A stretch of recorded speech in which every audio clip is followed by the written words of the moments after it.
Le passage qu'on se reproche, est-ce qu'on peut le relire? C'est donc dans le Parisien. L'Ukraine n'a pas été une révélation dingue pour moi. Comme j'ai de la famille ailleurs, en Afrique, je sais qu'il y a toujours eu des enfants en guerre, des familles brisées. Ça n'a jamais cessé depuis la Seconde Guerre mondiale. Ça veut dire que quand c'est en Afrique, vous êtes moins atteint. Petit, j'ai été traumatisé par le conflit Iran-Irak. J'ai grandi avec ces images horribles. On a l'impression qu'il faut attendre l'Ukraine pour qu'on s'en rende bien compte. Oh les copains, je vois ça depuis que je suis tout petit.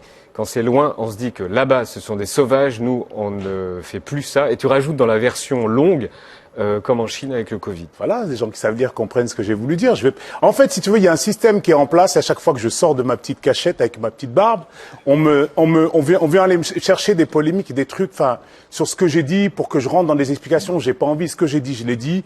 Comprenne qui voudra. Et si vous voulez comprendre autre chose, comprenez autre chose. Finalement, c'est pas vraiment ce que je dis. Le problème, je le vois bien, c'est ce que je suis et ce que je suis en train de devenir à chaque fois que je sors de là. Je parle de ce film Tirailleurs qui parle bien de la France, qui parle bien de la guerre, et c'est assez clair en fait le propos. Maintenant, on essaye de dire autre chose, on essaye de faire un nuage de fumée autour de la promotion de ce film, mais ce qui est clair, c'est pas ce que je dis qu'on attaque, Yann.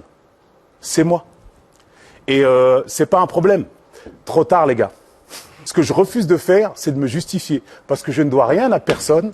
Je suis français.